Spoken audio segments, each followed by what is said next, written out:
Ftit tal-jiem wara li Standard & Poor's bidlet tal-pożittività minn stabbli l-ħarsa tagħha dwar pajjiżna, il-ġimgħa ħadet deċiżjoni simili dwar il-kumpanija Ene Malta, ikkonfermat ukoll ir-rating ta' B+.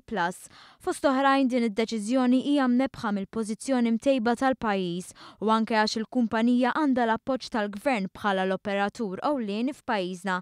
Jinnota wkoll li l-proġett tal-Interconnector li jaqqat il-pajjiżna mal-grid fl-Ewropa, l-Aġenzija qalet li r-rating tal-Ene Malta jista' jitjieb ukoll la jitlesta l-proġett tal-impjant tal-gas f'Dellimara. L-Aġenzija qalet li qed tinnota momentum fir-riforma tal-enerġija li qed iwettaq il-Gvern. Nemmnu li se tkun pożittività l-iżvilupp tal-Ene Malta fil-ġejjieni. Qalet l-Aġenzija ta' Klassifikazzjoni tal-Kreditu dwar din ir-riforma.